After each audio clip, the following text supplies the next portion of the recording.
ভাই আমরা দেখলাম ব্রিগেডের মাঠে একজন চিকেন প্যাটিস ব্যবসায়ী চিকেন প্যাটিস বিক্রি করছিল বলে তাকে আক্রান্ত করা হলো, কিন্তু যাদের নামে অভিযোগ হয়েছিল একেবারে সকালে অ্যারেস্ট হলো, সন্ধ্যার মধ্যে তাদের জামিন হয়ে গেল, কি বলবেন? একজন চিকেন ব্যবসায়ী নয়, একাধিক চিকেন প্যাটিস ব্যবসায়ীর উপরে আক্রমণ নেমেছে। শেখ রেজাউলকে যেমন আক্রান্ত হয়েছে, সাথে সাথে শ্যামল মন্ডলকেও আক্রমণ করেছিল। কিন্তু শ্যামল মন্ডলের বিষয়টা পরে জানাজানি হওয়ার পরে সেইভাবে অতটা চর্চা হয়নি। কিন্তু প্রশ্ন এখানে, কেন এভাবে আক্রান্ত হতে হবে? পশ্চিমবাংলার ধর্মপ্রাণ মানুষ, ধর্মনিরপেক্ষ মানুষ বিজেপির এই অত্যাচারের হাত থেকে বাঁচার জন্য, বিজেপিকে আটকানোর জন্য ভোট দিয়ে তৃণমূলকে নিয়ে এসেছে। সেই তৃণমূলের আমলে এইভাবে আক্রমণ করবে, এটা মেনে নেওয়া যায় না। আমি যদি এবার কেউ বলে যে ওখানে হচ্ছিল, এখানে বিক্রি করা উচিত অনুচিত, ভাই তাকে তো বলে পাঠিয়ে দিয়ে দরকার ছিল, ভাই এখানে বিক্রি করবে না, সরে যাও। আমরা অনেক প্রোগ্রাম করি, দেখবে প্রোগ্রামের মাঝে এসে চা, চিড়ে ভাজা, তেলে ভাজা, চপ, হ্যান ত্যান বিক্রি করে। আমরা মানবিকতার দৃষ্টি থেকে তাকে ও যা করছে করে দুটো পয়সা ইনকাম হবে। কিন্তু প্রশ্ন এখানে যে প্রথমে তো গ্রেপ্তার করতে লেট হলো, যখন সব ভারত পশ্চিমবাংলার সংখ্যালঘু থেকে সংখ্যাগুরু সবাই এটা নিয়ে চিৎকার করতে শুরু করলো, এটা অন্যায় হচ্ছে, এটা অন্যায় হচ্ছে, তখন লোক দেখানো মমতা ব্যানার্জি অ্যারেস্ট করলো। মমতা ব্যানার্জি সম্পূর্ণরূপে হিন্দু ভাইদের কাছে আত্মসমর্পণ করে নিয়েছে, কারণ ভোটের দরকার। মুসলিম ভোট পকেটে ভরে নিয়েছে, এখন হিন্দু ভোটের দরকার, সেই জন্য হিন্দু ভাইদের মন পেতে হবে। আর না অ্যারেস্ট করলে মুসলমানরা ক্ষিপ্ত হয়ে উঠছিল, সংখ্যাগুরুরাও ক্ষিপ্ত হয়ে উঠছিল। তো এদের মলম লাগাতে হবে আর এদেরকে বাড়তে দিতে হবে আলাদা। সেই জন্য কি দেখলাম, যত দেরি করলো গ্রেফতার করতে, তত তাড়াতাড়ি জামিন পেয়ে গেল। কি কি ধারা দিয়েছিল আমরা ভুলে যাচ্ছি না। ওয়াকফ সংশোধনী আইনের নামে মিথ্যা মামলা দিয়ে এখনো অনেক মুসলিম ছেলেকে জেল খাটাচ্ছে মমতা ব্যানার্জি। ওয়াকফ নিয়ে আন্দোলন করতে গিয়েছিল, আমার নামে 5টা মিথ্যা মামলা দিয়েছিল, জামিন অযোগ্য মামলা, এই মমতা ব্যানার্জির পুলিশ। আর আজকে মমতা ব্যানার্জির পুলিশ কি করছে? মানুষজন দেখুক যে আরএসএস এর কথায় কিভাবে পশ্চিমবাংলা সরকারটা চলছে। মানুষকে ডিসাইড করতে হবে কোনটা তারা চুজ করবে। বিজেপি তৃণমূলকে হারাবে, আরএসএস কে পরাস্ত করবে, না আমাদের মতো যারা সেকুলার ফোর্স আছে তাদেরকে পরাস্ত করবে। মানুষ ঠিক করুক, এই দুদিন দেখতে লাগতো না আমাদের। তাই মানুষকে বলবো, এই মমতা ব্যানার্জি সম্পূর্ণরূপে এখন মুসলমানদের ভোটকে বিজেপির ভয় দেখিয়ে পকেটে ভরে নিয়েছে। এখন হিন্দু ভাইদের ভোট লাগবে, হিন্দু ভাইদের মন পেতে হবে। সেই জন্য সমস্ত ক্ষেত্রে দেখুন দীঘা থেকে দার্জিলিং মন্দির তৈরি করতে ব্যস্ত। আর এইগুলো যেগুলো মানুষের চিৎকার চাচামিচিতে অ্যারেস্ট হচ্ছে, সকালে অ্যারেস্ট করছে, সন্ধ্যায় জামিন পেয়ে যাচ্ছে। আমরা ভুলে যাচ্ছি না দুর্গাপুর কাণ্ডে সে ছেলেটি যারা ছিল তারাও জামিন পেয়ে গেল, একের পর এক জামিন পেয়ে যাচ্ছে। কি করে পাচ্ছে? যেখানে মিথ্যা মামলায় 3 মাস করে 6 মাস ধরে আটকে রেখে দিয়েছে, সেখানে কিভাবে জামিন পেয়ে যাচ্ছে? ভাইজান, এই ব্যবসাদাররা যারা গ্রেপ্তার এবং মারধর করার গ্রেপ্তার হলো, মুখ্যমন্ত্রী তিনি প্রচার করছেন, দেখলেন তো গ্রেপ্তার করে দিলাম, তারপরে কিন্তু জামিন পেলেন, কি বলবেন? দেখলেন তো গ্রেফতার করে দিলাম বললে মমতা ব্যানার্জির ফেসবুক পোস্টে এটা আলাদা করে, তাদের পার্টির ফেসবুক পোস্টে আলাদা করে ভিডিও পোস্ট হয়েছে। যখন পোস্ট করেছে তার আগে আবার জামিন পেয়ে গেছে। মানে এই দেখলেন তো গ্রেফতার করে, এটা বলতে লাগবে কেন? এত টাইম লাগবে কেন? এত মানুষকে লেখালেখি, আমাদের মতো মানুষের লেখালেখি করেছে বলে চাপে পড়ে অ্যারেস্টটা করেছে। কিন্তু কতক্ষণ প্রকাশ্য একটা মানুষকে মব লিঞ্চিং হচ্ছিল, মেরে ফেলতুল মানুষটিকে, ভাগ্যক্রমে বেঁচে গিয়েছে। তার বিরুদ্ধে কি কি সেকশন লাগিয়েছে মমতা ব্যানার্জির পুলিশ? পাকামো হচ্ছে। সরকারের পক্ষের পিপি কি করছিলেন? 1 লাখ টাকা মাইনেতে রাখা হয়েছে, কি করছিলেন তিনারা? পাকামো হচ্ছে। বিজেপির কাছে বার্তা দিল মমতা ব্যানার্জি যে কিছু মনে করো না, পশ্চিমবাংলার সংখ্যালঘু থেকে সংখ্যাগুরু মানুষেরা এটা নিয়ে খারাপ রিয়াক্ট করছে, আর মুসলিম ভোট হাত থেকে বেরিয়ে যেতে পারে, এই একটু ধরছি, সকালে ধরছি, সন্ধ্যায় ছেড়ে দেবো, এই বার্তা দিল। এটাই মুসলমানরা বুঝুক, দলিতরা, আদিবাসীরা বুঝুক, পিছিয়ে বর্গের মানুষরা বুঝুক, সংখ্যাগুরুরা বুঝুক যে পশ্চিমবাংলায় মমতা ব্যানার্জি সরকার চালাচ্ছে, বিজেপি সরকার চালাচ্ছে, এটা বুঝে নিক। যিনি মেরেছিল তাকে গ্রেপ্তার করে ছেড়ে দিয়েছে, কিন্তু তিনি আবার পাল্টা সেই প্যাটিস ব্যবসায়ীর বিরুদ্ধে কেস করেছে। দেখুন, যে কে কার বিরুদ্ধে এটা তো হচ্ছে। আখলাককে পিটিয়ে মারলো, এখন শুনছি নাকি হার্ট অ্যাটাকে মারা গেছে বলে চালিয়ে দেওয়ার চেষ্টা করছে। এটা তো নতুন কিছু নয়, কিন্তু কথা হচ্ছে ইনভেস্টিগেশন হোক, করুক না, কি আছে। কিন্তু এটা তো অন্যায়ভাবে তাকে গরিব ব্যবসায়ীর আক্রমণ নামিয়ে, যাতে আগামী দিনে মারবে, আবার কেউ ভয়ে প্রশাসনের না দ্বারস্থ হতে পারে, এই একটা প্রপাগান্ডা চালাচ্ছে। এত কিছু করতে লাগতো না। পুলিশ কি সুমোটো করেছে? পুলিশের উচিত ছিল সুমোটো করে এই বিরুদ্ধে ব্যবস্থা গ্রহণ করা, তা ব্যবস্থা গ্রহণ করেনি। গরিব মানুষের ওপরে আক্রমণ করছে, এটা বেশি দিন আর চলবে না। শুভেন্দু অধিকারী আবার ওরা জেল থেকে বার হওয়ার পরে আবার ফুলের মালা দিয়ে আবার তাদেরকে সম্মান দিচ্ছে। শুভেন্দু বাবুদের আর কোনো জায়গা নাই। নিরীহ প্যাটিস ব্যবসায়ীকে আক্রমণ করেছে, তাকে বীরের মতো বরণ করছে। মানে এটা সমাজ থেকে কোন জায়গায় পৌঁছাচ্ছে এদের। শুভেন্দু বাবু বর্তমান যে দলে আছে সেই দলের আপনার হিস্ট্রি দেখুন। সেই দলের হিস্ট্রি দেখলে দেখতে পাওয়া যাবে যে গুজরাটে বিলকিস বানু নামে একটি মেয়েকে গণধর্ষণ যারা করেছিল, তারা যখন জামিন পেয়েছিল তাদেরকে এরাই মালা পরিয়েছিল। যারা খুনের আসামি তাদেরকে এরা মালা বেরিয়েছে। এই ধরনের ঘটনা খুঁজলে পাওয়া যাবে। যারা অন্যায় করছে, হিংসার সাথে যারা জড়িত, তাদেরকে যখন জেল থেকে ফিরে আসে তাদেরকে মালা পরাই। আর এটাও তার ব্যতিক্রমী নয়। তাই বাংলার মানুষ ভাবুক যে বিজেপি বলছে বাংলায় তৃণমূলকে পরাস্ত করার জন্য, তৃণমূলের অন্যায়ের এই অপশাসনের অবসান হওয়ার জন্য বিজেপিকে যারা চুজ করছে তারা দেখুন, তাহলে এদের হাতে সরকার যদি তুলে দেন এরা কি করবে আগামী দিনে। রাজ্য থেকে বাতিল হলো ওবিসি, নতুন ওবিসি লিস্টে চাকরি পেল 4 জন, ওর মধ্যে নেই একটাও মুসলিম। আমি অনেকদিন আগে বলেছি, এই সময়ে মমতা ব্যানার্জি দিয়া সব থেকে বড় অভিশাপের নাম মুসলমানদেরকে, সেটা হচ্ছে ওবিসি নতুন লিস্ট। ওবিসি নতুন লিস্টে মুসলমানরা যে ক্ষতিগ্রস্ত হচ্ছেন, সংখ্যালঘু মুসলমানরা, কারণ আপনার এই কমিটির সুপারিশে যে সংরক্ষণের কথা বলা হয়েছিল সে সংরক্ষণ দেয়নি। উল্টে নতুন যে ওবিসি লিস্ট তৈরি করেছে, নাম কাউস্তে এই ওবিসি লিস্ট বাড়িতে রাখা আর ছিঁড়ে ফেলে দেওয়া সমান। নাম কাউস্তে ওবিসি লিস্ট আছে, কোনো ওই ওবিসি লিস্টে মুসলমানরা উপকৃত হবে না। আপনি আজকে দেখছেন কলকাতা পৌরসভার অ্যাসিস্ট্যান্ট ইঞ্জিনিয়ারিং পদে নিয়োগের জন্য যেটা লিস্ট বার করেছে, সেখানে একটাও ওবিসি সংরক্ষণে মুসলমানরা সুযোগ পায়নি। এটা তো সবে শুরু হয়েছে। এটা যদি প্রতিকার না করেন আগামী দিনে সংখ্যালঘু সমাজের মানুষ আর চাকরি পাবে না, উচ্চশিক্ষায় কোনো সংরক্ষণই পাবে না। এইদিকে ফিরহাদ হাকিম বড় বড় কথা বলছে। ফিরহাদ হাকিম, মমতা ব্যানার্জি, সিদ্দিকুল্লাহ চৌধুরী, এরা ক্যাবিনেটের মিনিস্টার। এই সংখ্যালঘু সমাজের ওবিসি নিয়ে যেভাবে ধ্বংস করছে, এর জন্য মূল নায়ক হচ্ছে মমতা ব্যানার্জি। তার সাথ দিয়েছে ফিরহাদ হাকিম, সিদ্দিকুল্লাহ চৌধুরী সাহেবরা। এই ফিরহাদ হাকিম, সিদ্দিকুল্লাহ চৌধুরী, মমতা ব্যানার্জিরা ইচ্ছা করে মুসলমানদেরকে ধ্বংসের দ্বার প্রান্তে এনে দাঁড়িয়েছে। ওবিসি লিস্ট বাড়িতে রাখা আর ছিঁড়ে ফেলে দেওয়া সমান। রাজ্যের শিক্ষা স্বাস্থ্যর অবস্থা একদম বেহাল, কিন্তু রাজ্যের মাননীয় মুখ্যমন্ত্রী একের পর এক মন্দির করতে ব্যস্ত। কি বলবো? মানুষ এটা খাচ্ছে বলে করছে। মানুষ যদি ডিমান্ড করতো যে শিক্ষা ব্যবস্থা পরিবর্তন করতে হবে, নাহলে ভোটে হারিয়ে দেবো, চাকরি দিতে হবে, নাহলে ভোটে হারিয়ে দেবো, স্বাস্থ্য ব্যবস্থা আমল পরিবর্তন করতে হবে, নাহলে ভোটে হারিয়ে দেবো, তাহলে হতো। এখন দেখছে হিন্দু ভাইদের মন পেতে হবে, এই জন্য মন্দির বানাচ্ছে। মুসলমান ভাইদের মন পাওয়ার জন্য ওই হিজাবটাই যথেষ্ট। রমজান মাসে একবার ইফতার করে মুসলমানরা ভাববে ওই বড় রোজদার হয়ে গেছে, মমতা ব্যানার্জি আমার পাশে আছে। এই ব্যাপারটা চলছে। মুসলিম যখন ওকাব নিয়ে ব্রিগেডে ডাক দিয়েছিল, তখন কোর্ট থেকে পারমিশন পাইনি, কিন্তু 5 লক্ষ কণ্ঠে গীতা পাঠ হলো হিন্দুদের। হিন্দু মুসলমান এখানে প্রশ্ন নয়, প্রশ্নটা হচ্ছে রাজনৈতিক কারবারিদের। ওয়াকাফ সংশোধনী আইন 2025 বাতিলের জন্য কলকাতা একটা ব্রিগেড ময়দানে অল ইন্ডিয়া মুসলিম পার্সোনাল ল বোর্ড এবং বিভিন্ন সামাজিক সংগঠন মিলে একটা ডাক দিয়েছিল। সেই সময় কলকাঠি নেড়ে মমতা ব্যানার্জির দল খোঁজ নিয়ে দেখুন, কাউকে চমকেছে, কাউকে বুঝিয়েছে, কাউকে ভয় দেখিয়েছে, কাউকে অফার করেছে এই প্রোগ্রামটা বানচাল করার জন্য। আমরা দেখেছিলাম যে কনভেনার ছিল সে হঠাৎ ঘোষণা করে দিল প্রোগ্রাম হবে না, কারোর সাথে পরে শুনছি কারোর সাথে আলোচনা না করি, তিনি আবার শুনছি নাকি তৃণমূল ঘনিষ্ঠ, এই ধরনের শোনা যাচ্ছে। পরে আবার বলছে হবে। এই যে নাটক, দায় ঠেলাঠেলি, এটাই মমতা ব্যানার্জি কোনো মতেই চায় না। বিজেপির বিরুদ্ধে পশ্চিমবাংলায় একটা আন্দোলনের দানা বাঁধুক, কারণ পশ্চিমবাংলায় আন্দোলনের দানা বাঁধলে পশ্চিমবাংলার মাটি বিপ্লবের মাটি, এই বিপ্লব সারা ভারতে ছড়িয়ে পড়বে। বিজেপির দুর্বল হবে, বিজেপির অসুবিধা হবে, সেই জন্য করতে চায় না। আর লক্ষ্যকণ্ঠে যে গীতা পাঠের যে প্রসঙ্গটা, এটা তো বিজেপির তো বকলমে একটা এজেন্ডা। তো সেই জন্য বিজেপির এজেন্ডা পশ্চিমবাংলায় বাস্তবায়ন করতে গেলে সব থেকে ভালো জায়গায় কে? মমতা ব্যানার্জি। আপনারা জানেন সিএর সময় অসমে প্রধানমন্ত্রী প্রোগ্রাম বাতিল হয়েছিল। অসমে দেশের প্রধানমন্ত্রী নরেন্দ্র দামোদর দাস মোদীর প্রোগ্রাম বাতিল হয়েছিল, সেই প্রধানমন্ত্রী ওয়েস্ট বেঙ্গলে প্রোগ্রাম করে ফেললো। অসম হচ্ছে বিজেপি শাসিত রাজ্য, সেখানে প্রধানমন্ত্রী যেতে সাহস করলেন না।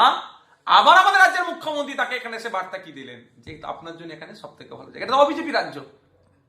এটা বুঝতে হবে আপনাদেরকে যে মমতা ব্যানার্জি কোনো মতেই পশ্চিমবাংলার সংখ্যালঘু মুসলমানরা তার আপলিফমেন্ট হোক, শিক্ষা, স্বাস্থ্য, কর্মসংস্থান, তাদের অধিকার নিয়ে সোচ্চার হোক, এটা তিনি কোনোদিনের জন্য চায় না।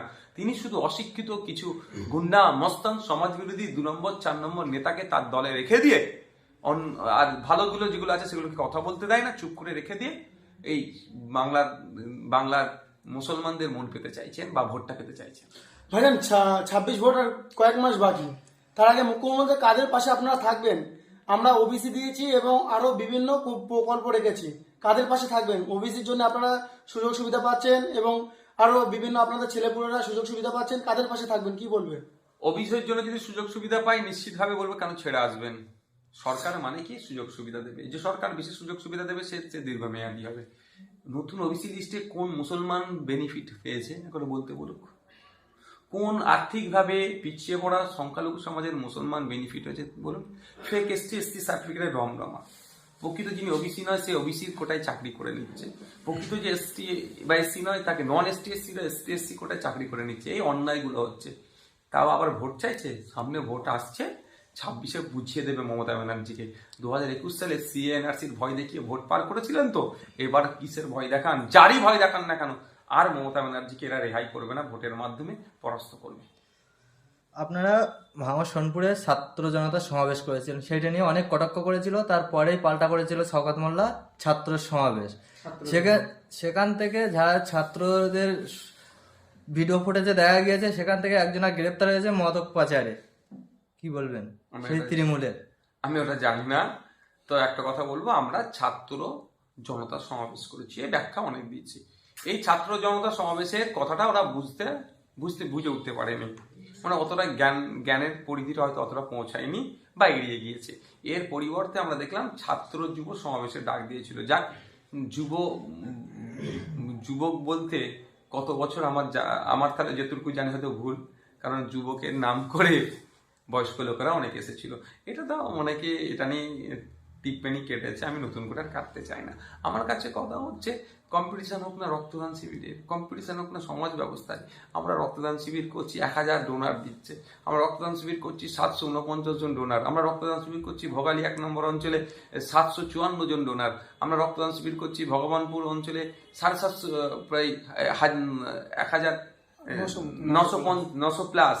প্রাণগঞ্জ অঞ্চলে 1050 জন রক্ত দিচ্ছে। যে এই কম্পিটিশন করুক না, সেক্ষেত্রে ওদেরকে খুঁজে পাওয়া যায় না। আমরা ছাত্র জনতা সমাবেশ করেছি, ওনারা ছাত্র যুব সমাবেশ করে যুবকের থেকে বেশি বয়স্ক লোকেদের হাজির করেছে।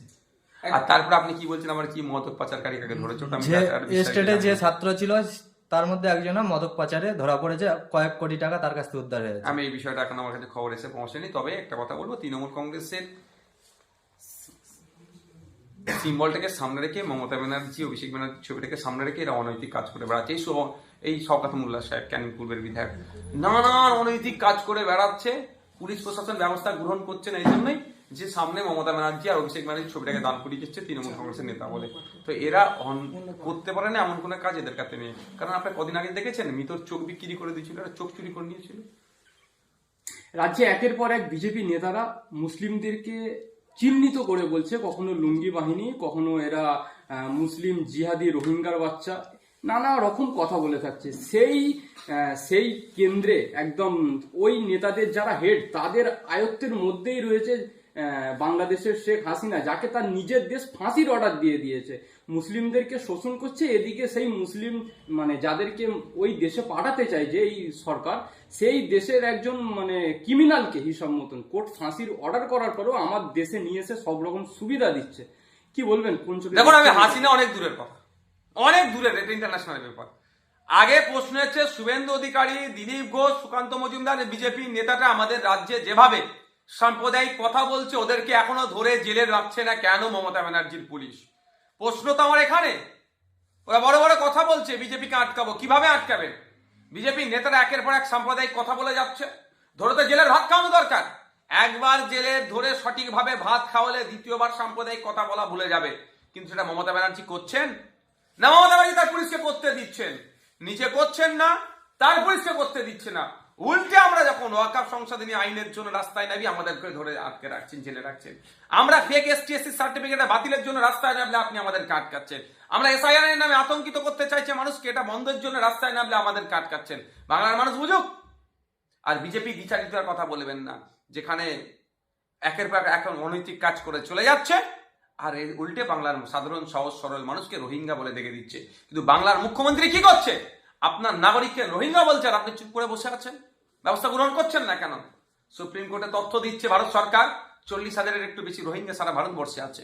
আর শুভেন্দু বাবু বলছে 1.5 কোটি রোহিঙ্গা নাকি পশ্চিমবাংলায় আছে। তাহলে পশ্চিমবাংলার মানুষকে বদনাম করছে, পশ্চিমবাংলার সরকারকে বদনাম করা হচ্ছে। তাহলে শুভেন্দু বাবুর বিরুদ্ধে আইনত ব্যবস্থা গ্রহণ করা যায় না? কদিন আগে গল্প শোনাতো নাকি শুভেন্দু অধিকারীর বিরুদ্ধে এফআইআর করা যাবে না, কে বলেছে? Through court FIR. এখন তো সেটা উঠে গিয়েছে, এখন তো ওই মামলা করছে না কেন? নাটক হচ্ছে। একটা ডক্টরের পোস্টিং আটকানোর জন্য সুপ্রিম কোর্টে চলে যাচ্ছে রাজ্য সরকার, হাজার হাজার কোটি টাকা খরচ করে ফেলছে কোর্টের পিছনে। আর শুভেন্দু অধিকারী যে নোংরা কথা বলে হিন্দু মুসলমানের মধ্যে ঐক্যকে বিনষ্ট করার চেষ্টা করছে, ব্যবস্থা গ্রহণ করেছে? এই জামিন পেয়ে গেল, এতে এটা বিরোধিতা করে যেতে পারতো, তো হাইকোর্টে যেতে পারতো, তখন গিয়েছে। ডক্টরের পোস্টিং না হয় হাইকোর্ট সুপ্রিম কোর্ট ছুটছেন। তাহলে যে পশ্চিমবাংলায় এই ধরনের নিরহ প্যাটিস ব্যবসায়ীর উপরে আক্রমণ চালালো, প্রাণঘাতী হামলা চালালো, মব লিঞ্চিং করলো, তাদেরকে করলো না কেন? এটা বুঝতে হবে আপনাদেরকে। মমতা ব্যানার্জিও মনে প্রাণে চাই পশ্চিমবাংলায় শুভেন্দু অধিকারী এই ধরনের সাম্প্রদায়িক কথা বলুক। এই ধরনের সাম্প্রদায়িক কথা বললে কি হবে? ভোট বিভাজন হবে। বিভাজন হলে সেই শুরুম আলাদা, গোডাউন এক, দুটি আরএসএস পরিচালিত দল বিজেপি আর তৃণমূল যা ভোট পাবে দুটো দল মিলে সেই নাগপুরে পৌঁছাবে। সুকান্ত মজুমদার নিজের একটা প্রোগ্রামে যাচ্ছিলেন, প্রোগ্রাম চলাকালীন জুম্মার নামাজ পড়ে গিয়েছিল। রাস্তায় নামাজ পড়ার কারণে সুকান্ত মজুমদারের গাড়ি আটকে যায়। সুকান্ত মজুমদার গাড়ির কাঁচ নামিয়েই একদম ডাইরেক্ট হুমকি দিয়েছে, বিজেপি সরকার যদি আসে রাস্তায় নামাজ পড়া এদের বন্ধ করে দেবো। কি বলবো? ব্যাপারটা হচ্ছে সুকান্ত মজুমদার সবসময় ধর্মের জিগির তুলে রাজনীতি করে। আমরা আমাদের পশ্চিমবাংলার কালচার, সম্প্রীতি, ঐক্যের কালচার আপনারা জানেন।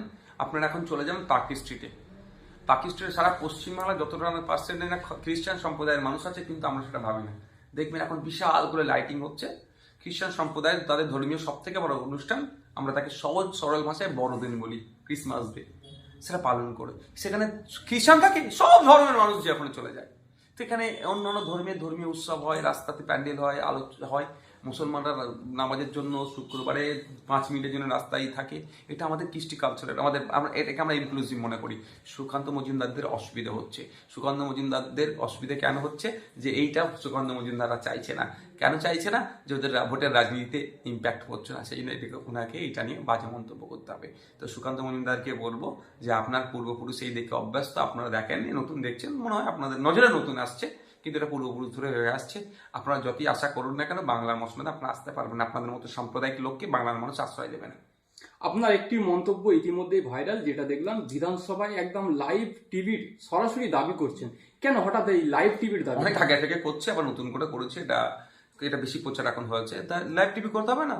বিধানসভার মধ্যে কোন বিধায়ক কি বলছেন না বলছেন, তার নির্বাচনের কথা, তার নির্বাচনী ক্ষেত্রের কথা বলছেন, মানুষের কথা বলছেন, কোশ্চেন উত্তরে অংশগ্রহণ করছেন, মেনশন 0 আওয়ার ডিবেটে অংশগ্রহণ করছেন কি করছেন না, মন্ত্রীরা কতটা রেডি হয়ে আসছেন, মন্ত্রীরা কতটা তার ডিপার্টমেন্ট সম্পর্কে জানেন, এটা জানতে হবে না? 10.5 কোটি মানুষের 294 জন জনপ্রতিনিধি, তারা কি করছে? মাস গেলে 1,21,000 টাকা, মাস গেলে 1.5 লাখ টাকা মাইনে পাচ্ছে, তারা কি করছে জানবেন না আপনারা? মানুষ, সাধারণ মানুষকে জানতে হবে। সেই জন্য লাইভ টিভি কথা বলেছি। এটা তো কোনো অন্যায় কথা বলিনি। যে সোনপুরের ছাত্র যুব সমাবেশটা তৃণমূল কংগ্রেসের নেতারা বলছিল ঐতিহাসিক সমাবেশ হবে, কিন্তু দেখলাম যখন প্রধান বক্তা শওকত মোল্লা মঞ্চে বক্তব্য দিচ্ছে, পিছন দিক থেকে চেয়ার পুরো খালি, মানুষ উঠে যাচ্ছে। তাহলে কি তার জনপ্রিয়তা হ্রাস পাচ্ছে? কবে জনপ্রিয়তা ছিল ভাই? টাকার গরম যতটা ছিল ততক্ষণ আছে।